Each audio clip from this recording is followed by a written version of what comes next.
Leviticus Chapter 2. Let's see where we are here. Let me see if that comes up. It does.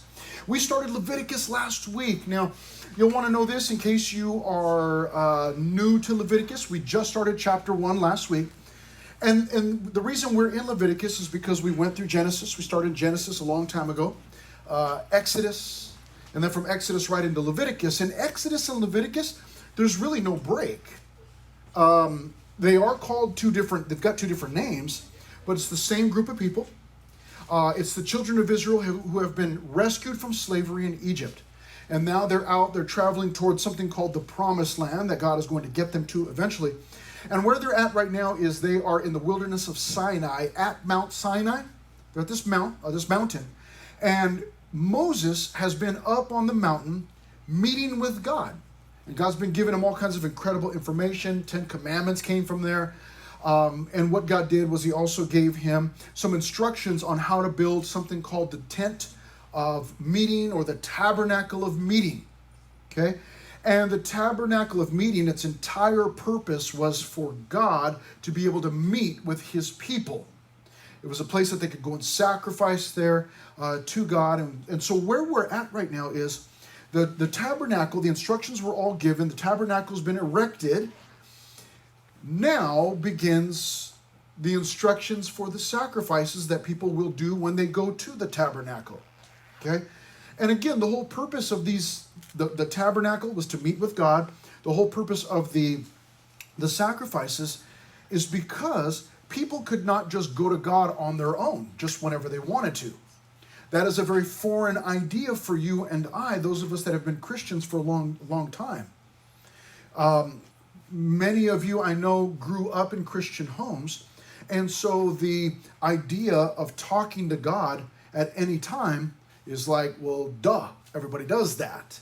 But not everybody does that outside of this room, or outside of this church, or outside of your Christian friends. Not everybody knows that or does that. I got saved when I was 20 years old, and that means prior to that, I was not saved. And prior to that, I thought that I was a Catholic. I say I thought because I really hardly ever went to church unless it was special events like weddings, funerals, quinces, baby baptisms, and then and those happened, throughout the year sometimes. And then I would also go once a year for sure on Christmas Eve for their midnight mass. It's like that's their name for service. I would go there midnight mass Christmas Eve, and the service would be in Latin. Okay, in Latin. And it was over on the west side of San Bernardino, which is all Hispanic families and many of them Spanish speakers, but even the mass itself was not in Spanish, it was done in Latin. Because it was a special service. And so, I barely speak any Spanish at all. I know enough just to find out where the restaurant is or the food is. And I really don't know much other than that. So what was I doing in a Latin mass? Good question. What I was doing was, in my mind, I had this idea. In my mind, because I do not understand Latin, and because church is so dang boring, if I go on Christmas Eve and I sit through a Latin Mass, I'm gaining points with God because I'm there suffering. That was my thought. I'm going there, I'm suffering, and so I'm gaining points with God. And so hopefully, and then the overarching idea was that hopefully at the end of my life when I die, I've sat through enough boring church services, or I've done enough good works to outweigh my bad works, and hopefully I can get myself into something called purgatory. Anybody ever heard of purgatory? Yeah, a couple of you have. Okay. Purgatory was in between heaven and hell. I already knew I was not good enough to get into heaven. And what I'm now doing is, throughout my life, up until the time that I was 20, I'm hoping that I can do enough good works to keep me out of hell, get me into purgatory. Because if I get into purgatory, then my family who's still alive, I've died, I'm in purgatory, then my family who's still alive can pray prayers and even pay money to, basically, like you're getting them out of prison. They could get me out of purgatory and get me into heaven eventually. And so that was my thought. So the thought of going to God directly was very foreign to me. When I went to church, rarely when I went, it was prayer to the saints. They had different forms. They might be statues, they might be pictures, they might be candles, they might be stained glass. And I would pray to those things, those items, in order to find me favor with God. That's what I was doing. I was praying to the statue or lighting a candle with a saint on it in order to get me closer to God. I did not understand, I did not know that Jesus had given me access to God so that I could go to God directly. I did not know any of that.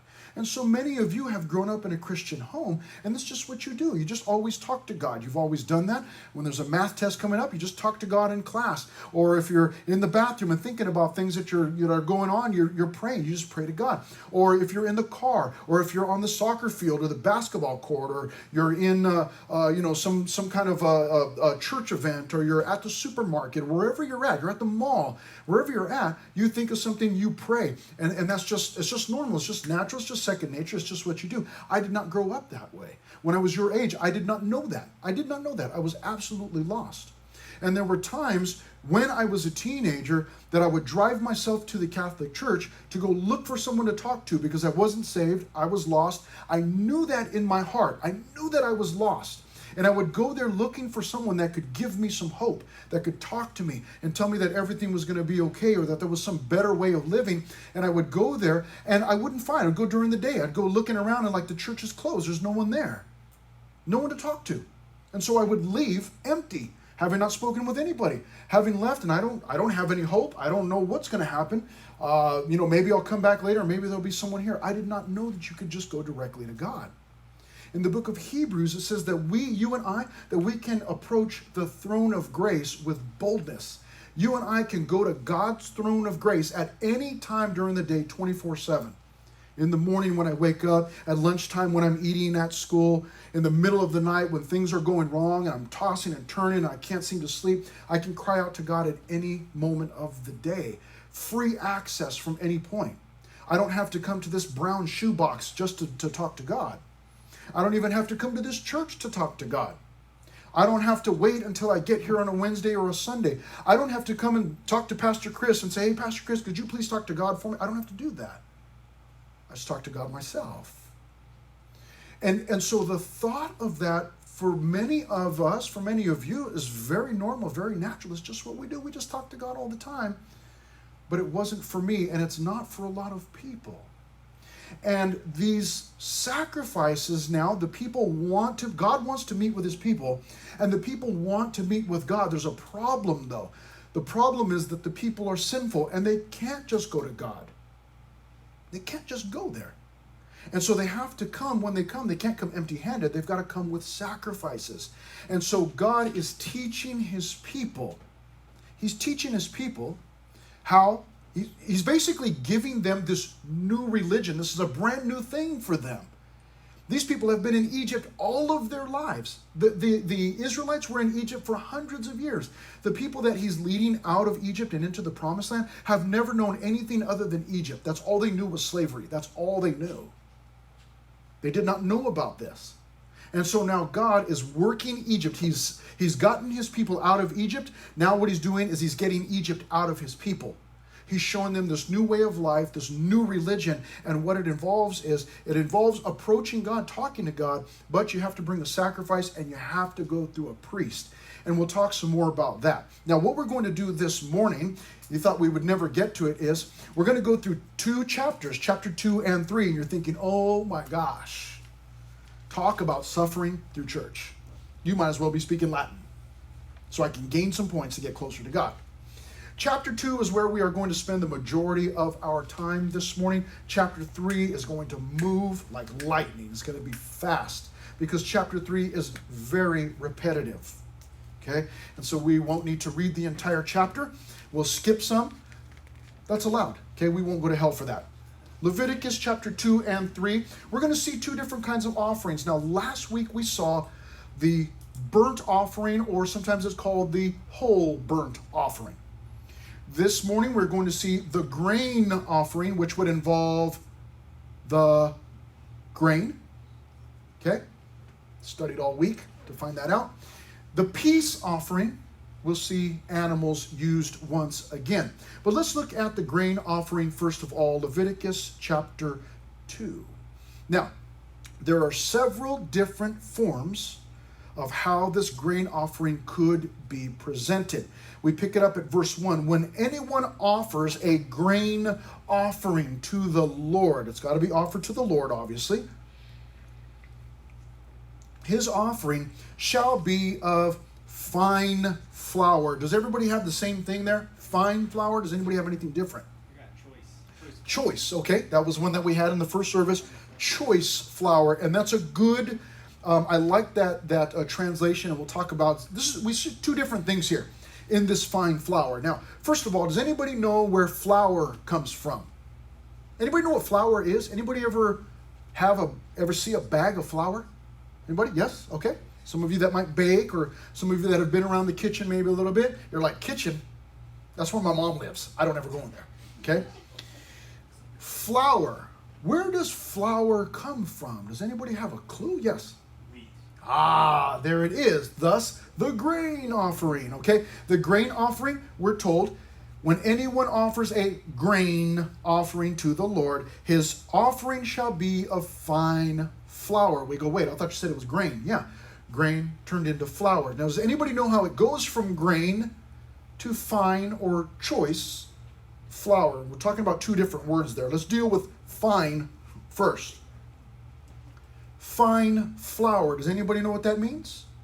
Anybody ever seen a bag of extra fine flour? You said no, but I saw an extra fine girl and she was, no. Extra fine flour. Does anybody know what that means? Yes, Nathan. It would be like ground up. That's exactly what it would be. And you have flour, and you have fine flour, and you have extra fine flour. It's grain that has been ground up. It's been pounded. It's been processed. And extra fine flour is flour that's already been ground, and it's powder. But then they take it and they sift it some more and get out just the choice flour, the best. Okay? That's what we want.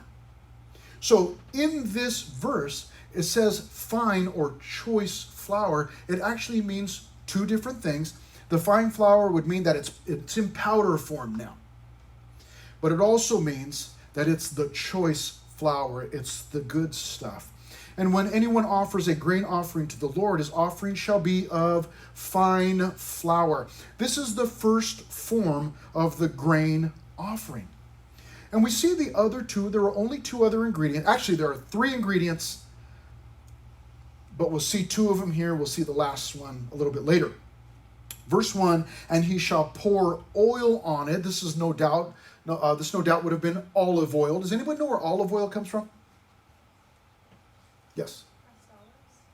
Pressed olives. Yes. Pressed olives. They take olives, squish them, get the liquid out of it, and they would use that. So the person that's bringing this grain offering should bring the grain in flour form, fine flour. It's been sifted, processed. And then he shall pour oil on it and put frankincense on it. Okay? Frankincense. Okay? Not Frankenstein. Frankincense. Now, I want you to think of frankincense as frank incense. Anybody know what incense are? Anybody? Anybody know what incense are? Yeah? Like a candle? Kind of. Kind of. It's scented. Yes. Anybody else know what incense are? Anybody tell us what? It is. Yes. Incense take different forms. Okay. Sometimes you get incense sticks, but you light those puppies up, and they let off a little bit of smoke, and it lets off a scent. And sometimes it's a good scent, and sometimes it's a bad scent. It just depends on what your taste is. It depends on what you like. So they would bring fine flour, they would bring oil, and they would bring frankincense, and they would mix those together. Now, frankincense here is again, it's an incense, but does anybody remember hearing about frankincense in any other part of the Bible where it might have been used? What do you think? Anybody? They brought in frankincense and myrrh. Brought who? Yeah, Jesus. They brought Jesus frankincense and myrrh. Remember that? And gold. They brought him those things when he was he had been born. He's then in a home, and the wise men show up and they bring those items to Jesus and to his family, to Joseph and Mary. And they were very expensive gifts, very expensive gifts. They brought them to this peasant family, Joseph and Mary. I don't know if you knew that, but Jesus was born into a peasant family. They were a poor family. And so these were special items here. So they were to mix all of these things together. And then they get some instruction in verse 2.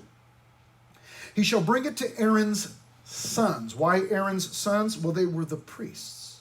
One of the sons, shall take from it his handful of fine flour and oil with all the frankincense. So whichever priest would receive that fine flour, frankincense, oil, would take from it a handful. Okay? Sounds kind of gross. It's like, hey, dude, why are you sticking your hand in my offering? But these were the instructions. So I come to the tent of meeting. I come with my bowl or my container of a fine flour mixed with oil and some frankincense. I bring that, and what I do is I present that to the priest. The priest then gets a handful out of there, goes over to the altar. The altar is something that has wood in it, and there's fire, and it's burning. And the priest would then dump that handful onto the fire. It burns up. Now, I don't know what fine flour and this mixture does, other than it flames up because the fire would have been very, very hot. But did you guys know that powdered creamer is flammable? Okay, don't tell your mom I told you that, okay? But he shall bring it to Aaron's sons, the priests, one of whom shall take from it his handful of fine flour and oil with all the frankincense. Please don't blow your kitchen up trying that, okay? Because I can picture it already, like, TikTok challenge. You know, where did all this start? Some pastor in Menifee, I don't know, he told people to light their powdered creamer on fire. Please don't do that, okay? One of these days when we're having a bonfire, we'll bring some powdered creamer and do it there, okay? I regret telling you that so much. Verse 2, he shall bring it to Aaron's sons, the priests, one of whom shall take from it his handful of fine flour with all the frankincense. And the priest shall burn it as a memorial on the altar, an offering made by fire, a sweet aroma to the Lord. Now watch out. Verse 3, the rest of the grain offering shall be Aaron's and his sons. It is most holy of the offerings to the Lord made by fire. Now this is different from the burnt offerings. Does anybody remember how much of the animal was burned for the burnt offering? All of it. All of it, yes. That's why sometimes it was called the whole burnt offering. You'll remember that even the legs and the intestines, okay, if you're from Scotland, call them intestines. Even those things were washed and then they were burned. But everything's burned. Well, this is much different because this time you bring it to the priest. He grabs out a handful. He puts it on the fire. That's a memorial. That's been sacrificed to God. He then gets to keep the rest. And you go, wait a minute, that doesn't seem fair. Why does he get to take my offering? I'm trying to offer that stuff to the Lord. Well, a handful is all that God required. He did not require any more. You were to bring more than that, but a handful was all that he required for himself, and the rest of it was to go to the priest. Why did he do that? Well, that is one of his ways of providing for the priests. You see, I want you to think about this. There are potentially millions of Israelites living out there in this camp. And all of those families are coming to the tent of meeting to sacrifice because they either want to say sorry to God, or they want to say thank you to God, or they're bringing a peace offering, which we'll see a little bit later. It's all these different types of sacrifices. And if there are millions of people out there, you can imagine when do the sacrifices ever stop? They've got to just be going constantly. And the priests would have just been busy constantly. Now, maybe they went in shifts or whatever. Maybe we'll find that out later. But you can imagine it would have been overwhelming. So how is a priest, if he's serving God and serving the people, doing this? How in the world is he supposed to feed himself? He doesn't have time to go out to his house and grow his own crops. He can't go get a job at Stater Brothers. So how does he do it? He does it this way. God provides for the priests by saying you are going to get a portion of the sacrifice that they bring. Now, here's how my strange mind works. I'm thinking, oh, that's really cool.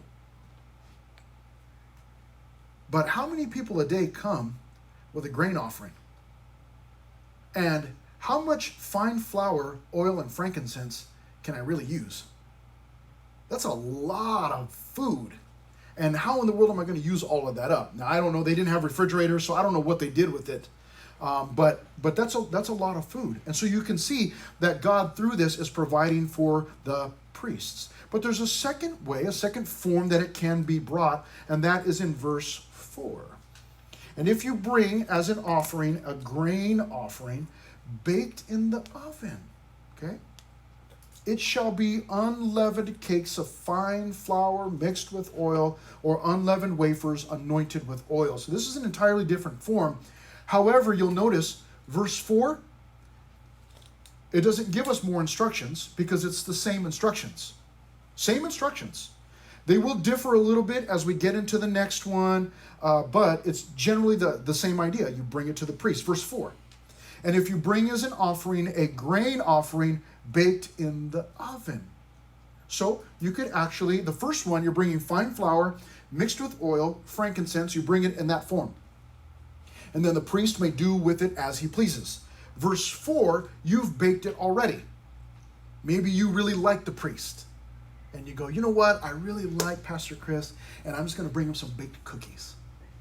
Or a pie. Or some kind of, I don't know, some kind of baked something, because Pastor Chris really likes baked stuff. So maybe instead of bringing me, like this handful of powder, maybe you just go ahead and bring me the baked goods. Well, in verse 4, we're told if they can bake it in an oven, but if they do that, it shall be unleavened cakes of fine flour mixed with oil, same ingredients, or unleavened wafers anointed with oil. So they could bring it from an oven, but it had to be either cakes or wafers. Okay? I prefer cakes. I'm not crazy about candy. It's okay. Snickers, peanut M&Ms, those types. I like chocolate and nuts mixed together. Okay? Did you want to know that? Oh well, I'm telling you, okay? But what I like even more than that, what I go crazy for, is baked stuff. Like cupcakes, brownies, cakes, pies, pumpkin pie, pecan pie, apple pie, cherry pie. I love all of those, okay? And I just wanted to share that with you in case you want to bring me some. Has nothing to do with what we're talking about here, okay? It's second service. I'm getting hungry. Verse 4, if you bring these, if they're baked in an oven, they have to be unleavened. Now, does anybody remember what leaven is? Yeah. Yeast. And it does what? Rises. Makes rise. Yeah. Yeah, so they would take that little bit of leaven or yeast, a pinch, which basically was like sourdough or rotten bread. And they would stick it in the loaf that they were baking, or whatever they were baking, and that's what would cause it to rise.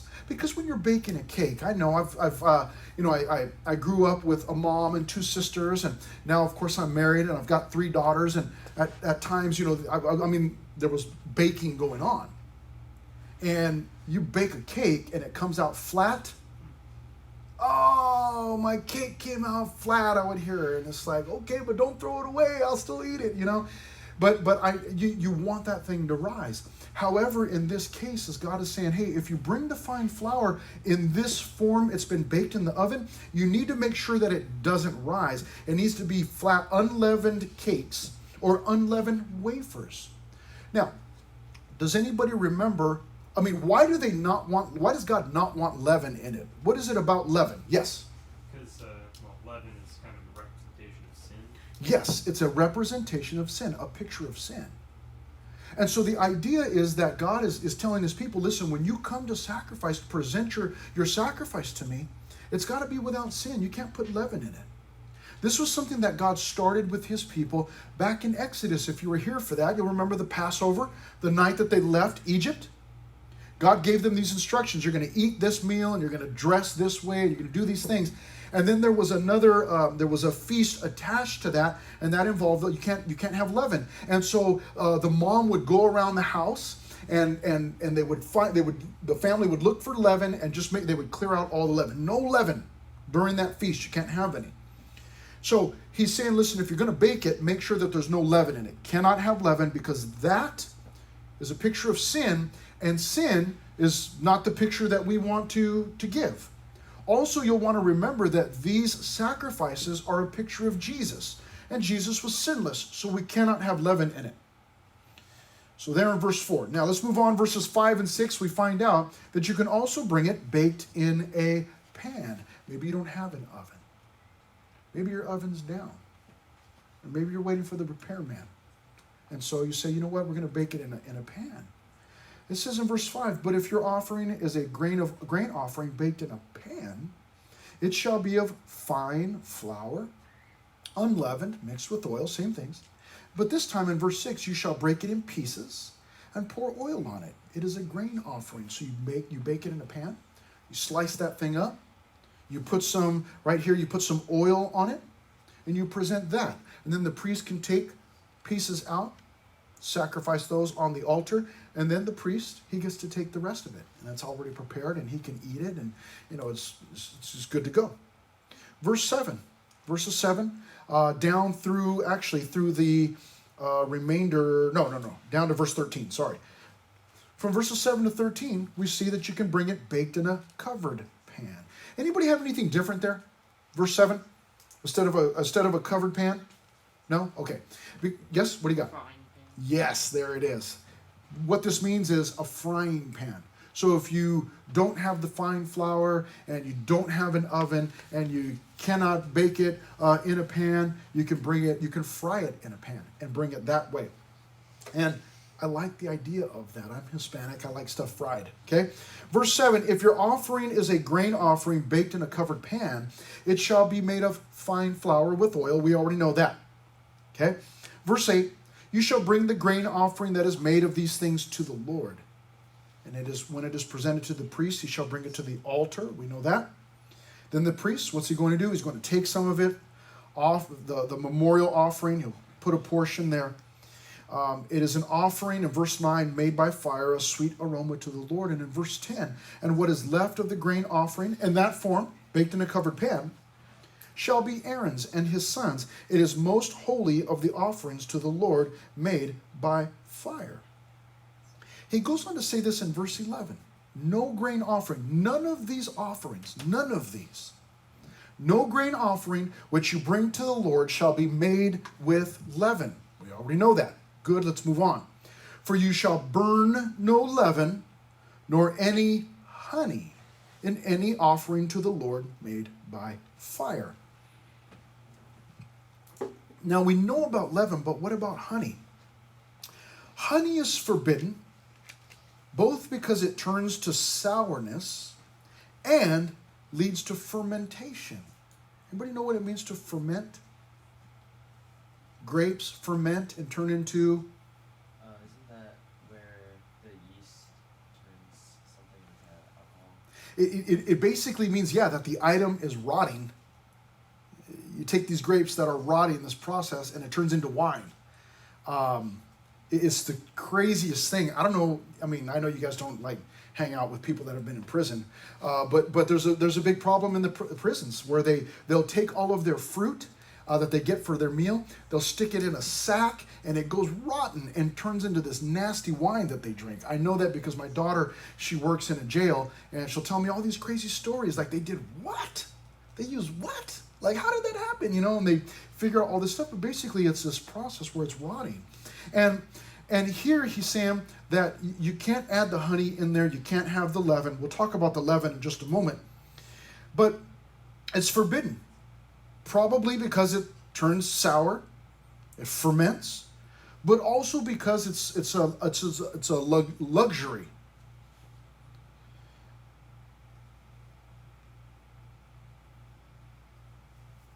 when I used to go to the Catholic Church, I knew that Jesus died for me because when I walked in, at the back behind the altar at the back of the stage, there was always a huge cross with Jesus on it. He was there dead. So every time I went in, I had the sense that Jesus died for me. Okay? But I also, because of the church teaching, I also believed that the death of Jesus was not enough. I can see that he suffered. He looks gruesome up there.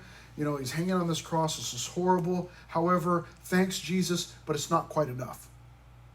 And so what I need to do is I need to sit through one of these Latin masses at midnight and suffer through that to gain some points because the death of Jesus is not enough.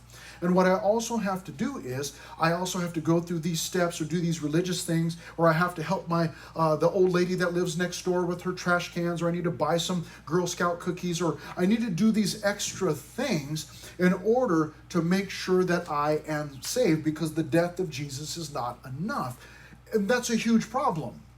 Because in the Bible, what we're told and taught is that the death of Jesus is enough. I don't need to add anything to it or do anything to get that salvation. He already paid for it once and for all. But you see, I didn't know that. And God is here. Here's the overarching lesson here. Why no leaven? Why no honey? Well, we know the leaven, but why the honey? We're not exactly sure, but we just know we're not supposed to add to whatever God has already set up. God's told us to do it a specific way.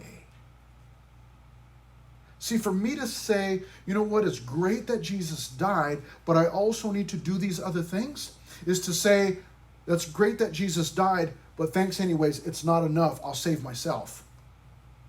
If I'm going to do works and add things to it, then why did I need Jesus to die? I didn't need him to die. I could just do a bunch of good things and earn my way to heaven. But that was not possible. So Jesus died.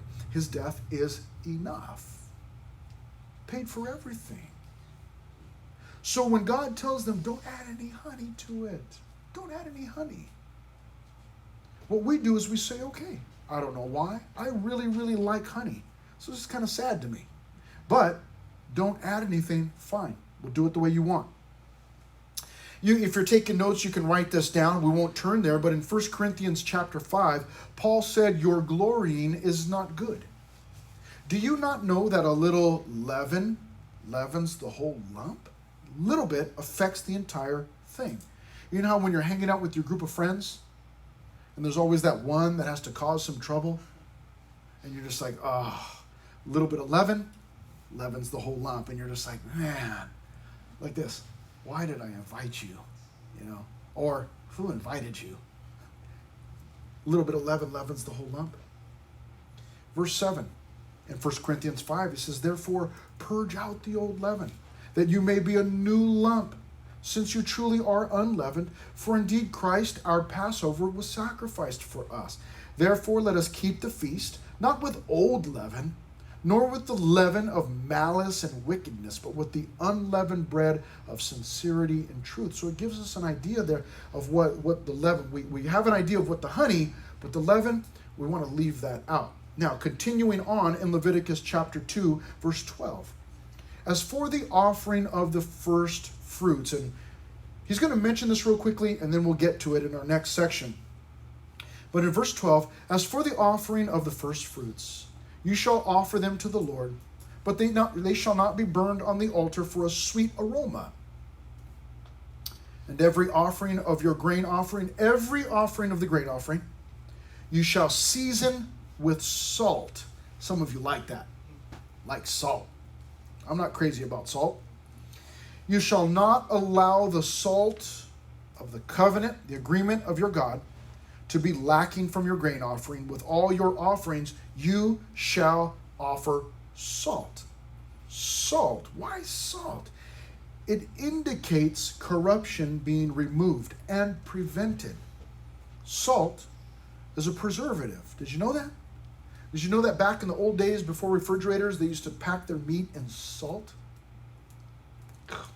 Okay. I like a good steak or whatever, but man, you can imagine it's packed in salt. It would have just been so very, very salty. We move into verse 14 down to verse 16 where we get the last of these grain offerings. It says in verse 14, if you offer a grain offering of your first fruits to the Lord, you shall offer for the grain offering of your first fruits green heads of grain. In other words, they're fresh, they've just been picked, roasted on the fire, grain beaten from full heads. And you shall put oil on it and lay frankincense on it. It is a grain offering. Then the priest shall burn the memorial portion, part of its beaten grain and part of its oil, with all the frankincense as an offering made by fire to the Lord. So all of these different forms of the grain offering could be given. Now, does anybody want to take a guess as to why there were so many different options? Accessibility. Meaning? Explain. If you couldn't do one, you could do the other. And it just kind of covers all bases, perhaps. It's exactly what it is. Yeah, it's two different things. That certainly is one of them. That's the big one. Accessibility. I mean, maybe. It's been a busy week. You got practice. You got homework. You got school. You got a midterm. Study. You got family stuff going on. Oh, and I want to go sacrifice, but I didn't have time to prepare it. But I can take it in fine flour form with some oil and some frankincense. Or maybe, hey, we just ain't got it like that, and we don't own an oven. Well, that's okay. You can bake it in a pan. Or you can fry it, stovetop, put it in a pan, and fry that thing up. It's accessibility. The other thing that it does is that it removes any excuses. No one is excused. You can't say, well, I don't have any fine flour. Like I don't have a sifter. I couldn't get by the store and buy. No, it's accessible to anybody. Well, I don't have an oven, but there's no excuse because you can bake it in a pan. Well, I don't have a pan. Well, then you can put it in a frying pan. Everybody's got one of those, or you can bring it roasted. It's all these different forms. It's accessibility.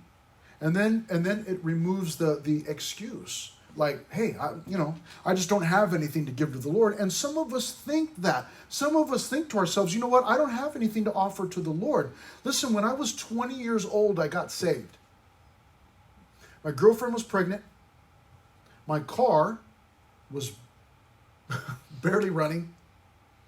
I was not working. I was getting unemployment checks. I was flunking classes in my junior college. I had nothing. Like scraps, just crumbs. I had nothing. But I was told that God would receive whatever I had. And so at the age of 20, look at the door. Everybody, quick. I gave what I had, whatever little bits I had, I gave those to God. And then God began to work and to produce and to change and to do all of that. Contrary to popular belief, I was not born a pastor. I didn't come out of my mom's body just, teaching the Bible already or dressed in these stupid clothes. I wasn't born this way. I didn't do any of this. For the first 20 years of my life, I was not serving God. I didn't even know who God was. I knew about him, but I didn't know him. But I came with those little bit of scraps. And some of us think to ourselves, you know what, I don't have anything to give to God. Like, I'm not really smart, or I don't have any special abilities, or I can't play a sport real well, or I can't play an instrument, or, I don't know how to lead worship, or I don't know how to teach the Bible, or I don't know, I've got all of these excuses. And God is saying, hey, you just come the way you are. God will accept you and he'll receive you. And then he will begin to work and to change you and to make you who he wants you to be. But the lesson is we just come with whatever we've got. You just come and you give it to God. You offer it to him and watch what he does, how he begins to rebuild and piece it all together. Now, I want you to know something. We're going to read in a few minutes when we get to the end of our study. we'll read something from the book of Hebrews, but I want you to think about this. What we're seeing right now, the sacrifices, all of these different sacrifices, the burnt offering, the grain offering, in a moment we'll get to the peace offering. All of these are pictures of Jesus. Now, I don't know if you know this or not, so I'm going to tell you something. We're reading in the Old Testament. Jesus was not born yet. He's not born until the New Testament. Okay? So they don't have Jesus. They're making these offerings. But we're reading things that we're telling the people. They were pictures, almost like hidden pictures, kind of like here's a picture of who Jesus is, what he's going to do. So all of these offerings, these sacrifices are pictures of Jesus. In Hebrews, it calls them shadows. They're just shadows. You see them and it's like, I see the sacrifices, but it's like a shadow that's being cast from Jesus over here. So we see the shadows, and the shadows are really cool. The shadows would be like all of these sacrifices. Oh, this is really cool. It's interesting. But eventually I want to see the real thing.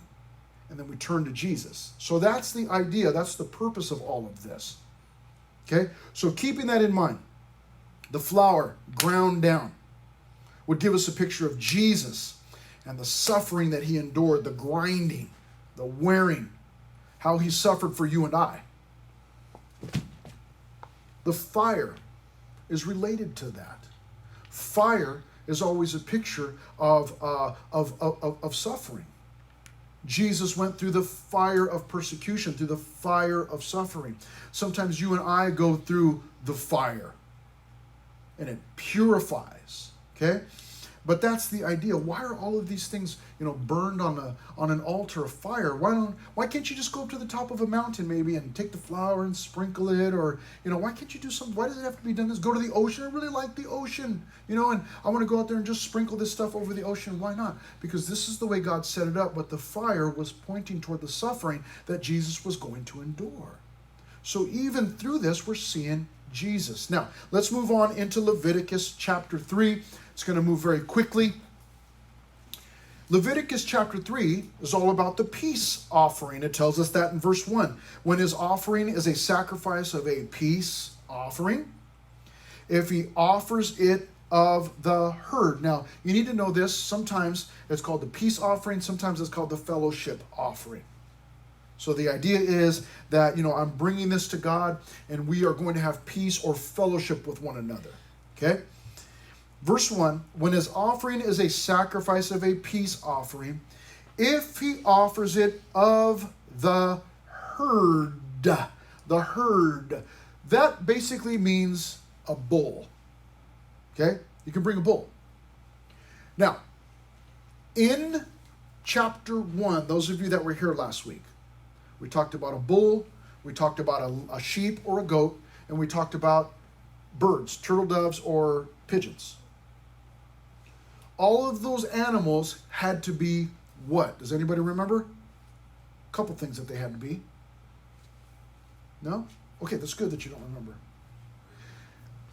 First thing was they had to be male. So there's a difference here. In this one, in verse 1, we're told that this sacrifice of peace offering can be a male or female. And we're also told that he shall offer it without blemish before the Lord. Remember that from last week? They couldn't, you couldn't show up and, with this bull with 3 legs and be like, well, I can't really present this one at the fair for blue ribbon. I don't really know what to do with it. I was going to turn it into dog food, so I'll just give it to God.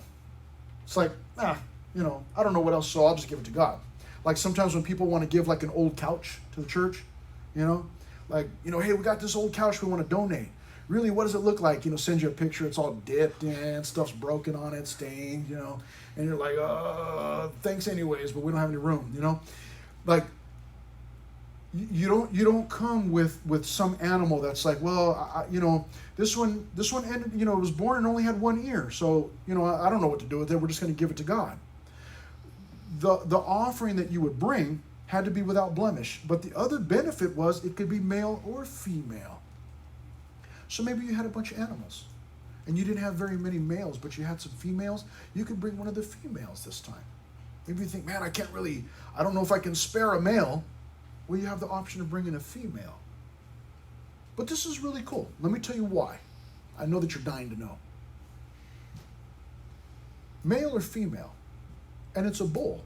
Now remember, I just got through telling you that these sacrifices are pictures of Jesus. Now it's easy to see when we're talking about a sheep or a lamb because Jesus was called the Lamb of God, sacrificial Lamb of God. And we go, oh yeah, I see it. But when we say a bull or a female bull or ox, whatever it was, how is that a picture of Jesus?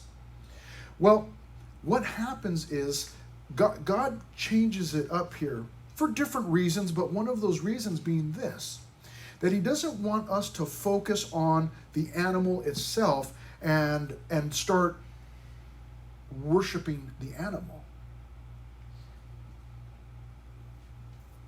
In India, cows are sacred. Rats are sacred. You cannot kill those animals. That's not what God is doing here. God is not setting certain animals apart as being sacred. He's just saying these are acceptable. And all of these, it's just a sacrifice. It's an innocent sacrificial animal. It's a picture of Jesus who was innocent and he sacrificed for us. Shall bring it. Offer it without blemish. Verse 2. And he shall lay his hand on the head of his offering. Does anybody remember why he's supposed to lay his hand on the head? Transfer the sin from him. Yes. It is to symbolically transfer my sin onto that innocent animal. So these animals, I lay my hand on the head of his offering, verse 2, and kill it at the door of the tabernacle of meeting, and Aaron's sons, the priests, shall sprinkle the blood all around the altar. Then he shall offer from the sacrifice of the peace offering an offering made by fire to the Lord, the fat that covers the entrails, in verse 3. And all the fat that is on the entrails. The fat? Really? Verse 4, the 2 kidneys. Anybody know what kidneys are?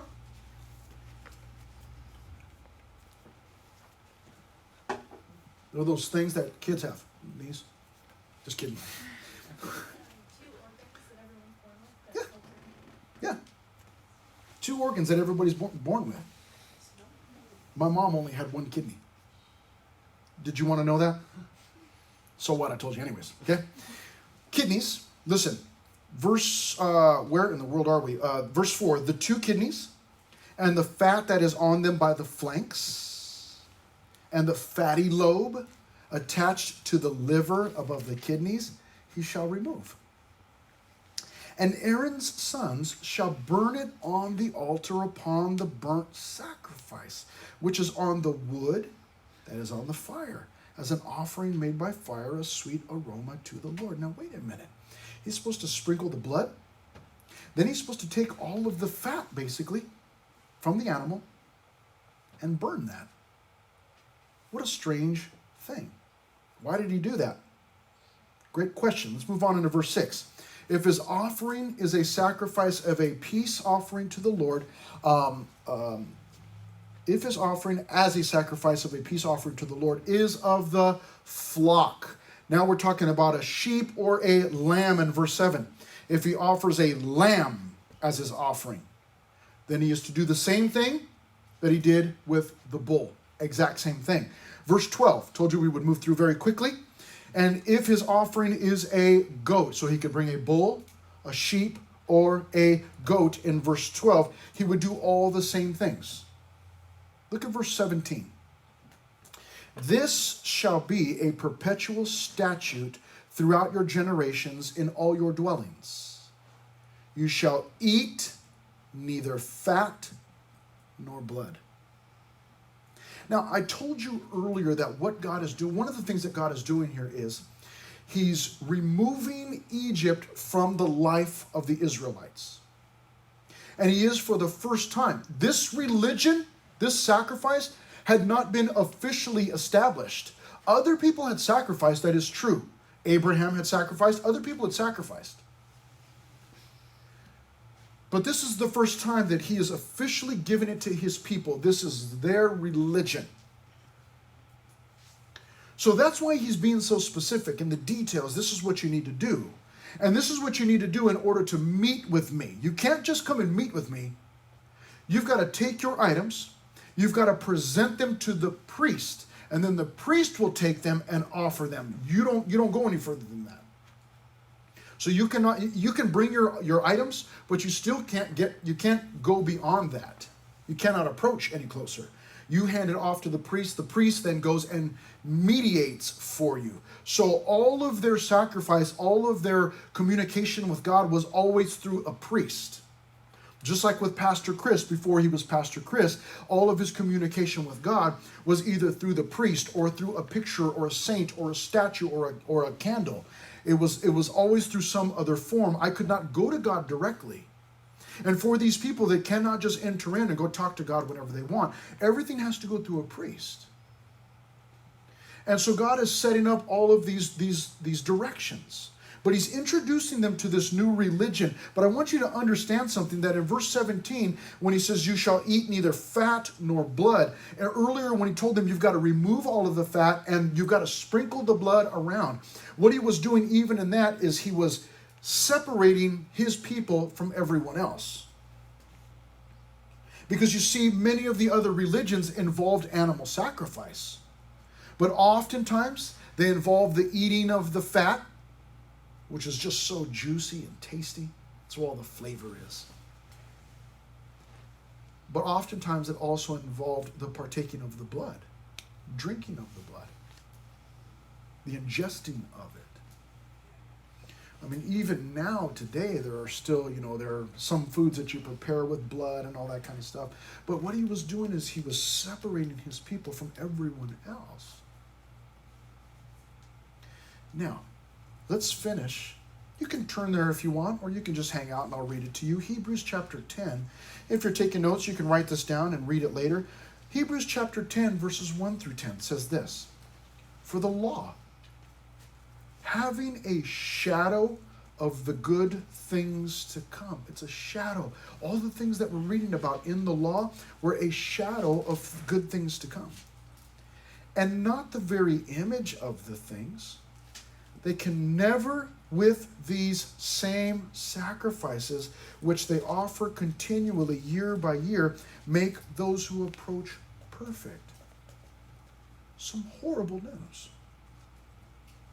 That these sacrifices that we're reading about never ended. They had to continually bring those things. Day after day, week after week, month after month, year after year, the sacrifice had to be made.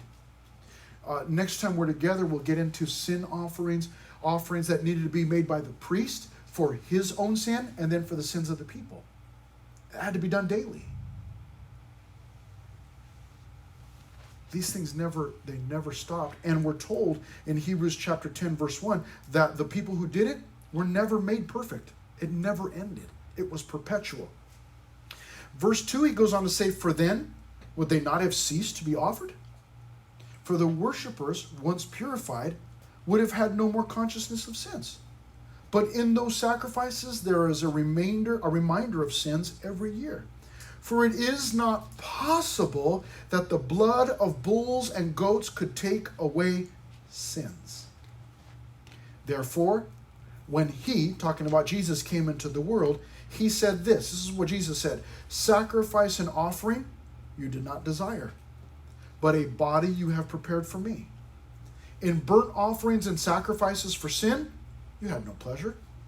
Then I said, this is still Jesus speaking, behold, I have come. In the volume of the book it is written of me to do your will, O God. Previously saying, sacrifice and offering, burnt offerings and offerings for sin you did not desire, nor had pleasure in them, which are offered according to the law. Then he said, behold, I have come to do your will, O God. He takes away the first. When he says he takes away the first, it means that Jesus took away the first. The first is what we're reading about right now, all of these sacrifices. He took away the first that he may establish the second. What does he mean by that? He means that Jesus came, sacrificed himself, sacrificial animal, once and for all. He's going to say that in just a moment. I'm getting excited, so I jumped the gun. But what it means is that Jesus fulfilled all. He didn't cancel it out or say that it's bad. He just fulfilled it all. And in verse 10, Hebrews chapter 10, verse 10, by that will we have been sanctified, set apart, through the offering of the body of Jesus Christ once for all.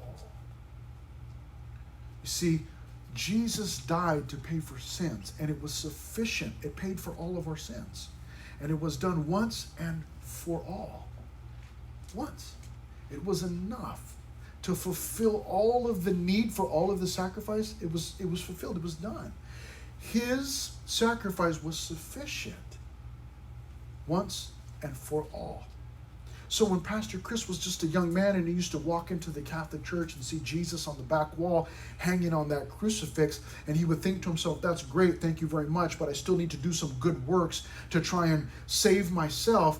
Pastor Chris had it all wrong. Because the entire time Jesus had already done it. His death was enough to pay for every single one of my sins, past, present, future. And these sacrifices that we're reading about, why would we go through Leviticus? It's so boring, and oh man, blood and grain, and what is all of this stuff? It's all pointing us to Jesus. It's all pointing us to Jesus. And the fact that Jesus paid a price for you. He died. He suffered so that your sins could be forgiven when you believe in him. You placed your trust and you go, you know what, Jesus? I believe that your death was enough to pay for my sins and get me to heaven. So I don't need to go chase down old ladies to help them with their trash cans. And I don't need to go chase down the Girl Scouts and buy up all of their cookies. And I don't have to go to church and suffer through another one of Pastor Chris's sermons in order to get to heaven. This is not gaining you any points. There are no points to gain. Jesus already paid the price. And if you want your sins forgiven, what you do is you say, God, I know that you sent Jesus to die for sinners, to pay the price for sin. I want my sins forgiven. Give me a new start. That's what Paul said. Paul said, if you believe on the Lord Jesus Christ, you will be saved. Well, don't I have to take a pilgrimage to some other country, to the Middle East, or go to Israel, or visit Jerusalem, or don't I have to go, to the church and pray, or don't I have to go, visit sick people in the hospital, or adopt some orphans, or don't I have to do these other things? No, you can do all of those things if you want, but they don't have to be done in order to get you to heaven. What is required? Jesus was the sacrificial lamb, paid the price. What I need to do is, by faith, believe that that death was enough to pay for my sins. That's what the Bible teaches. You say it's too easy. Exactly. God set us apart. Christianity is the only religion in the world that teaches that we're saved by the work of Jesus, not by our own works. Every other religion in the world, you have to earn a spot. You've got to get yourself, do enough good works to get yourself into purgatory, and then your family can pray you out of purgatory into heaven. Every other religion, you have to work at it to earn your spot, and hopefully you did enough that when you die, you can go to heaven. Christianity says heaven is there if you want it. You believe in Jesus. He paid for your sins. He was the sacrificial lamb. He did it because he loves you. He did it because God the Father loves you, for God so loved the world. Goes on to say in verse 17, John 3:17, for God did not send his Son into the world to condemn the world, but that the world through him might be saved. Father, thank you so much for this.